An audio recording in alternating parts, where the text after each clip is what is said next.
Good morning, everyone. This is the sum. This is the sum we will be doing in this lecture. And I have now covered all the varieties. So almost we are done. We like any sum you find in this chapter, you should be able to do now. So let us start with this sum. Following is a summary balance sheet of Prakash Limited as on 31/3/2017. So equity share of 10 rupees, 4 lakh divide by 10 किया तो 40,000 shares है. Capital reserve है, profit and loss account है, that is export profit reserve which is the statutory reserve. Then we have revaluation reserve and trade payables. Only one current liability is the trade payable. Rest everything is share capital and reserves and surplus. Then we have asset side, we have land and building, furniture, stock, trade receivable, cash and bank balance. On the above date, Akash Limited is formed to take over the business of Prakash Limited, including cash and bank balance. So Akash Limited is the new company which is formed to take over the business of Prakash Limited, and in the following terms, stock is taken over at 75% of its book value. Furniture and fitting are taken over at 70,000. Trade receivable are taken over subject to reserve for bad debts of 5,000. Land and building is taken over by Akash Limited at rupees 10 lakh. See, all the new values are given. Statutory reserve is required to be maintained for 1 more year. Goodwill is valued and taken over at 250% of the book value of furniture and fitting. Furniture and fitting 80,000 है, इसका 250% निकालेंगे, then we will get the value of goodwill. Now they are giving the discharge of PC. PC कैसे discharge होगा? 90% of the purchase consideration is settled by issuing equity shares in Akash Limited. So 90% of the purchase consideration में हम कैसे करेंगे? Will be settled by issuing equity shares in Akash Limited of rupees 10 each at rupees 15 each. मतलब 10 rupees का equity share issue होगा 15 rupees में, means 5 rupees will be the premium to the equity shareholders of Prakash Limited. Prakash Limited's equity shareholders will be settled by issuing 10 rupees share at rupees 15. 10% of the purchase consideration is settled in cash. 10% of the purchase consideration is settled in cash. 90 equity share में and 10% cash में. इस तरह से हम PC को discharge करेंगे, settle करेंगे. Now Akash Limited issued 12%, 40,000 preference shares of rupees 10 each at rupees 9. So rupees देखो 10 rupees का preference share 9 rupees में देना है, तो 40,000 का डिस्काउंट है. All these preference shares were fully subscribed for by the public. So see one more thing, यहाँ पे ये जो 40,000 का प्रेफरेंस शेयर इशू किया है, 12% preference share, this has been issued to the outsiders, to the public, and all of them have the shares have been fully subscribed and issued accordingly by the company. Now, what are we supposed to do in this sum? We have to calculate the PC, purchase consideration, and we will have to prepare balance sheet of Akash Limited after amalgamation. So let us start with the PC, calculation of purchase consideration. So यहाँ पे हमें 2 column चाहिए रहेगा. क्यों 2 column चाहिए? एक particulars के लिए, एक अमाउंट के लिए, बिकॉज असेट्स का सब नया वैल्यू दिया है, गुडविल का नया वैल्यू दिया है. इसको net asset method of PC बोलते हैं.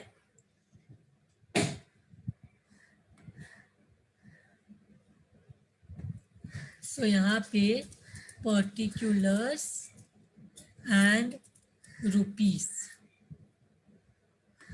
So we want all the assets A, all assets taken over by, what is the name? Akash Limited. In what value? If revised value is given, then revise. Otherwise, book value. So यहाँ पे what I will do? I will copy all the assets. ये हमारे लिए जब हम ऐसे solve करते हैं कंप्यूटर में, तो this is the advantage. Copy paste का हमें बेनिफिट मिलता है, which we will not gate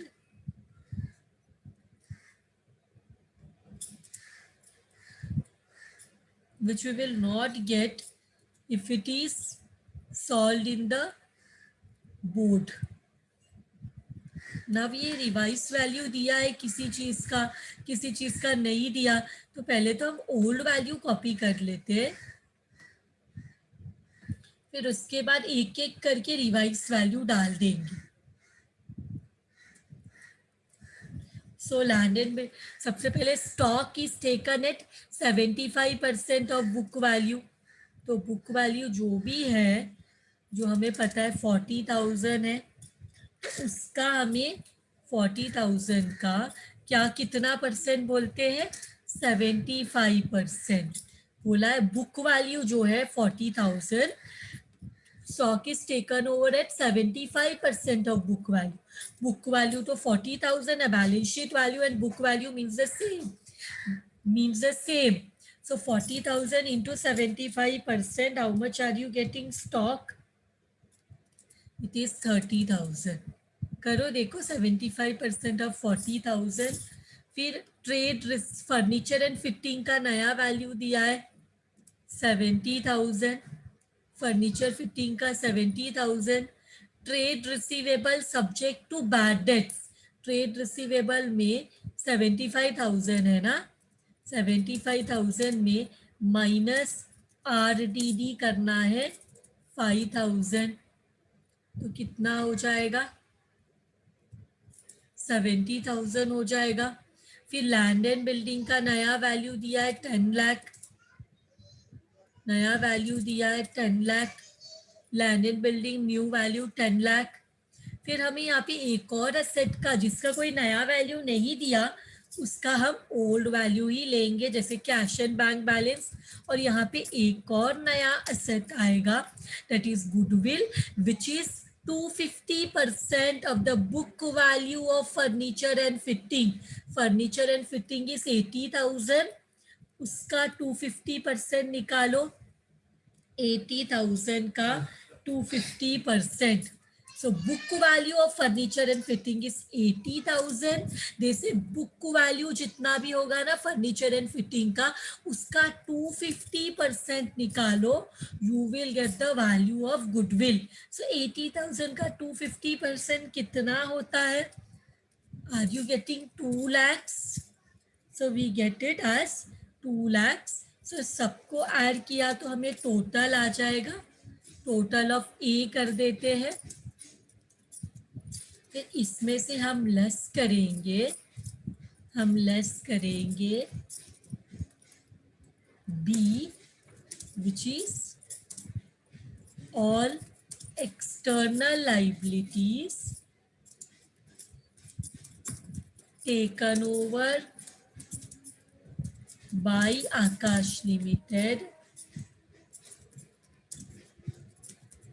at book value. अगर रिवाइज दिया है तो रिवाइज, नहीं तो बुक वैल्यू.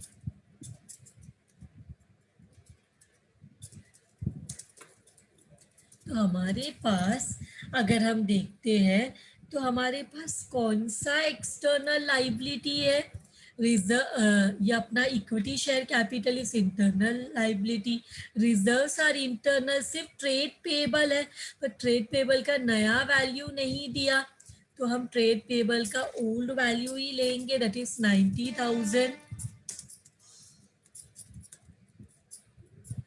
तो दिस इज 90,000. सो टोटल निकालेंगे तो सेम अमाउंट आ जाएगा। टोटल बी का इस 90,000। नाउ परचेज कंसिडरेशन कैसे मिलेगा, ये सबको ऐड करो। 10 lakh plus 70,000 plus 30,000 plus 70,000 plus 2,20,000 plus 2 lakh plus 2 lakh. How much you will get? How much you will get? Tell me how much you are getting. 15,90,000 मिल रहा है सबको। 15,90,000।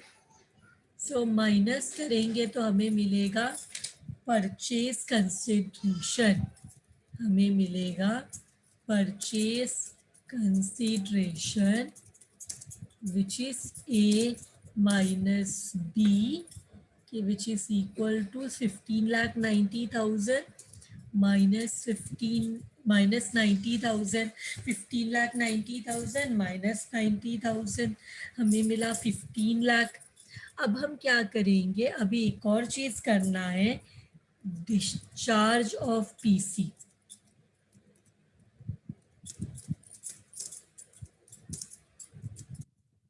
इसमें क्या करेंगे, क्वेश्चन में देखो क्या बोला है, 90% ऑफ पीसी हमें क्या देना है, इक्विटी शेयर देना है। 90% ऑफ पीसी जो है हमें इक्विटी शेयर इशू करना है 90% ऑफ पीसी में। तो वैसे हम ये किसको देंगे, ये PC to equity share holders, क्योंकि जो प्रकाश लिमिटेड है उसमें सिर्फ इक्विटी शेयर होल्डर्स ही है, प्रेफरेंस शेयर होल्डर्स नहीं है।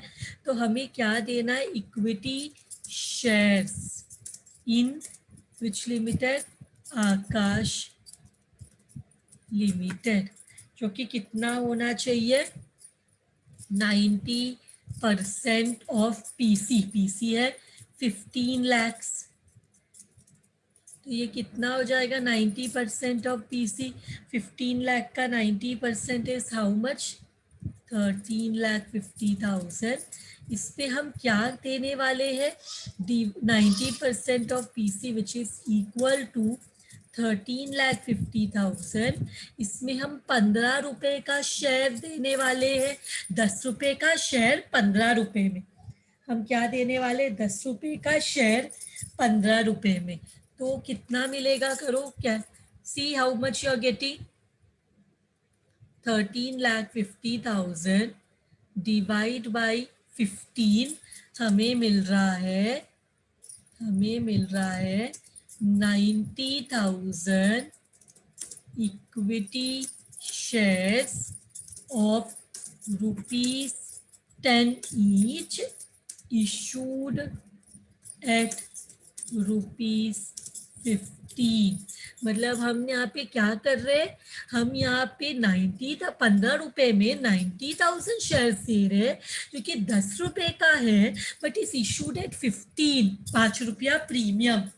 सो वो हमें यहाँ पे चाहिए तो दिखा सकते हैं कि शेयर इक्विटी शेयर कैपिटल कितना है।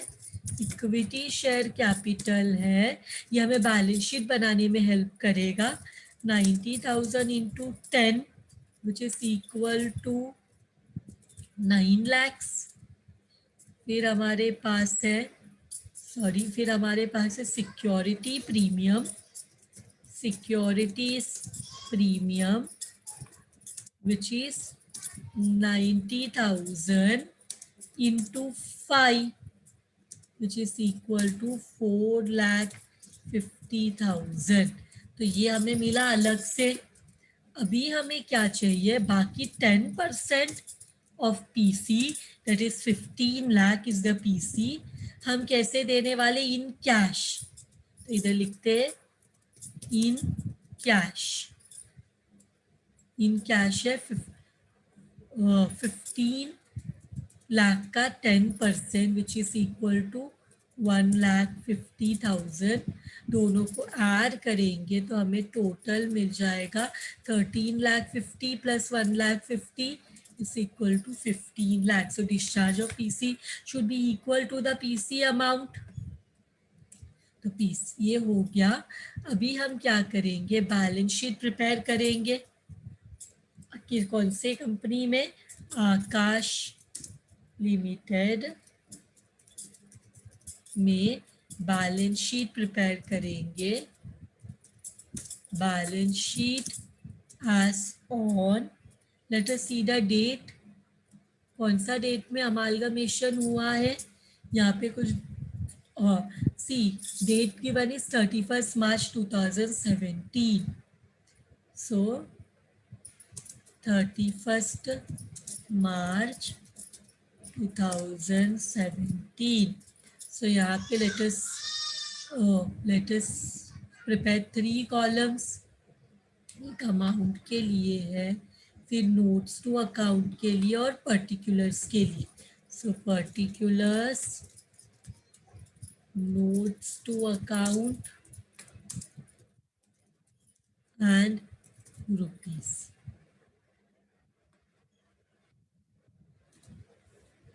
So now let us start. सबसे पहले इसको बोलते हैं इक्विटी एंड लाइबिलिटीज। इसमें हम कैपिटल ए लेते हैं, share holders account, share holders fund, shareholders fund.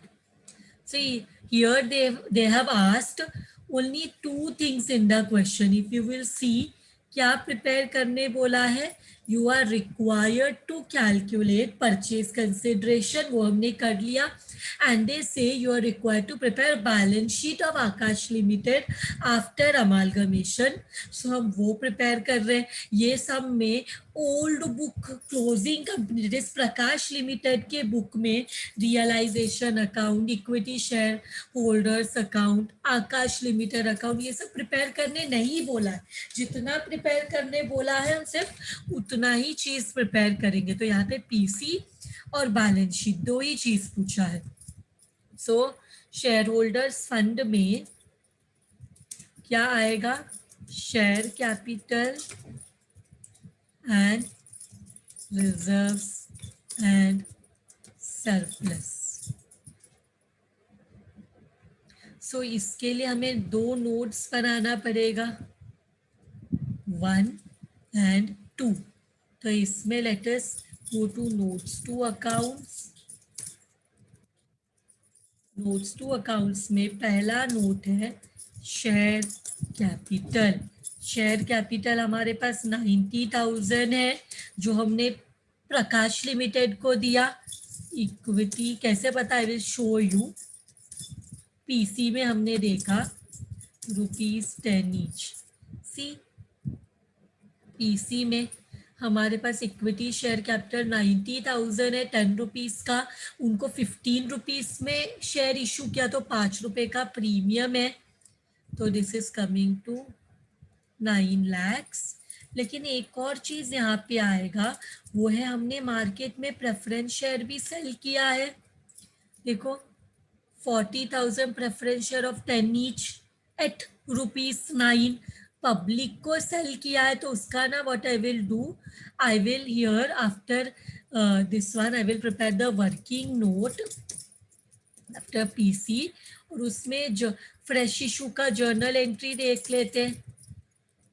Fresh issue का जर्नल एंट्री क्या है, पैसा आएगा जब मार्केट में कैश सेल करेंगे तो कितना पैसा आएगा वो भी देख लेते हैं। हम 40,000 प्रेफरेंस शेयर 9 रुपीज़ में सेल कर रहे हैं। So how much it will be, it will be 3,60,000। 40,000 into 9, फिर क्या क्रिएट हो जाएगा, कितना परसेंट प्रेफरेंस शेयर है, 12% प्रेफरेंस शेयर। सो इधर आएगा 12% प्रेफरेंस शेयर कैपिटल। आप आप 10 रुपीज का शेयर 9 रुपीज में पब्लिक को अवेलेबल करोगे तो वो शेयर का वैल्यू 9 रुपीज नहीं हो जाएगा। शेयर को हम हमेशा फेस वैल्यू में रिकॉर्ड करते, शेयर होने दो, डिबेंचर होने दो। हम डिस्काउंट में भी इशू करेंगे, फिर भी हमें रिकॉर्ड तो फेस वैल्यू में ही करना पड़ेगा। तो अब यहाँ पे देखो, डेबिट कम है, क्रेडिट ज्यादा है। क्यों कम है? Because we have given discount on issue of shares. Discount on issue of shares account debit. How much? हमने 1 रुपए का डिस्काउंट दिया, हमने 10 रुपए का शेयर 9 रुपीज में सेल किया, तो ये हमें जो लॉस हुआ 1 रुपीज का वो डेबिट में दिखाएंगे, debit all expenses and losses. तो यहाँ पे जो हमने नरेशन एंट्री, इसका नरेशन क्या है? Being fresh issue of shares, being preference shares issued to public, being preference shares issued at discount लिखना है तो वो भी लिखो, एट डिस्काउंट टू पब्लिक। तो यहाँ पे हमें एक और चीज लिखना पड़ेगा, कितना नंबर्स है? 40,000, 12% preference shares of ₹10 each. 40,000 into 10, दोनों का टोटल कितना हुआ? 9 और 14 इक्वल टू 13 lakhs। तो यहाँ पे लिखेंगे शेयर कैपिटल मिल गया 13 lakhs। अभी हमारा नेक्स्ट जो है, नेक्स्ट नोट हमने ऑलरेडी लिखा है, रिजर्व्स एंड सरप्लस।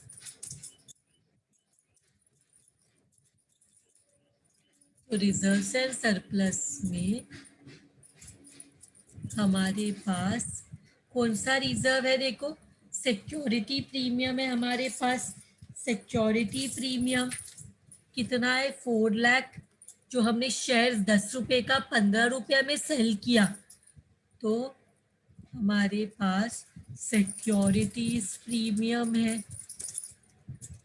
प्रीमियम में जो हम सेल करते हैं, दैट इज 90,000 शेयर्स, हमने जो 5 रुपए के प्रीमियम में सेल किया is equal to 4,50,000।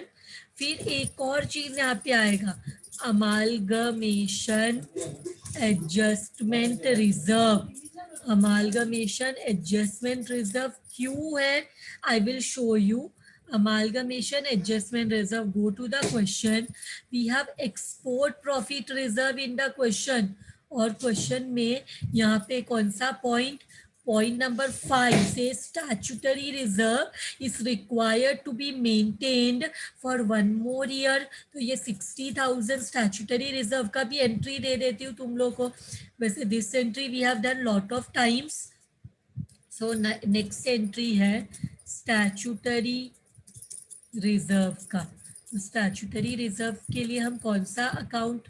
Amalgamation adjustment reserve account debit. कितना अमाउंट है? 60,000। और कौन सा रिजर्व है इधर? Statutory reserve, export profit reserve 60,000। तो ये है हमारा स्टैट्यूटरी रिजर्व क्रिएट करने का एंट्री। तो एक और यहाँ पे रिजर्व है export profit reserve. Export profit reserve, तो ये अमालगमेशन एडजस्टमेंट हम ब्रैकेट में बताएंगे 60,000 and export profit reserve credit में क्यों ब्रैकेट में दिखाते हैं? बिकॉज देखो इधर ऊपर रिजर्व मतलब it is, reserve should be credit balance. Reserve मतलब लाइबिलिटी, लाइबिलिटी मतलब credit balance, but amalgamation adjustment reserve debit में है, इसलिए उसको हम नेगेटिव अमाउंट करके बताएंगे। अब इसको ऐड प्लस करेंगे तो कितना हो जाएगा? 4,50,000 minus 60,000 plus 60,000 will give me 4,50,000। इसके बाद हमारे पास यहाँ पे कोई भी नॉन करंट लाइबिलिटी है ही नहीं, बिकॉज डिबेंचर, बैंक लोन कुछ भी नहीं है ये क्वेश्चन में। एक बार फिर से क्वेश्चन देखते हैं। हमने अभी जब भी पीसी में सारे असेट्स लिए और सारे लाइबिलिटी लिए, external liability, because only external liability will be taken over by Akash limited, that is the new purchasing company, new company under purchase method. हम purchase method में सिर्फ external liabilities take over करते, तो वहां पे सिर्फ trade payable है 90,000 और कुछ भी दूसरा लाइबिलिटी नहीं है। तो यहाँ पे सी में हम लिखेंगे करंट लाइबिलिटीज और उसमें हमारे पास है ट्रेड पेबल 90,000, ट्रेड पेबल 90,000। फिर हम इसका टोटल करेंगे और हम लोग जाएंगे रोमन 2 दैट इज असेट्स, और यहाँ पे capital a non current assets. Non current asset में बोलेंगे property, plant and equipment.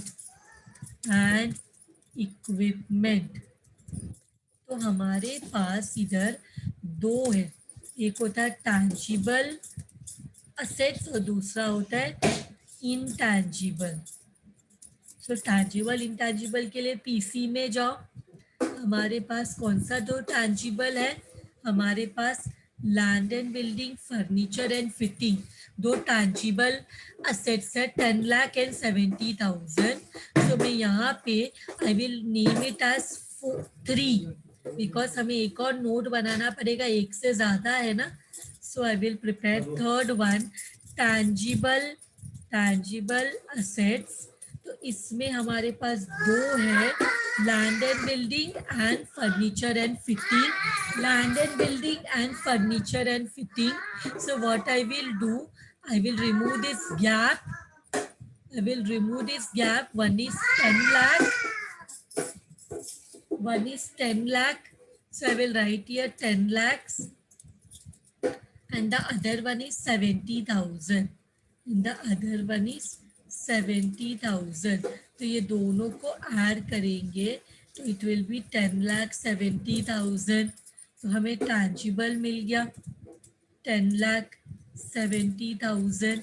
Intangible में हमारे पास सिर्फ गुडविल है और goodwill was book value of furniture and fitting का 250%, जो हमने ऑलरेडी यहाँ पे लिखा, देखो 80,000 था book value of furniture and fitting, उसका 250% which is equal to 2 lakhs। So मैं यहाँ पे मैंने ब्रैकेट में लिख दिया ये गुडविल है और यहाँ पे 2 lakhs लिख दिया। फिर हम एक और चीज यहाँ पे लिखेंगे दैट इज बी में other non current asset. Other non current asset में क्या आएगा, डिस्काउंट, फिक्टिशियस असेट आते हैं। तो फिक्टिशियस असेट क्या है, discount on issue of shares, discount on issue of shares. ये हमने यहाँ पे लिखा है, देखो discount on issue of shares, debit balance, मतलब debit balance is for asset 40,000। Then we have our current asset. फिर हमारे पास है करंट असेट। करंट असेट्स में हम क्या लिखेंगे, इन्वेंट्रीज, फिर ट्रेड रिसीवेबल्स,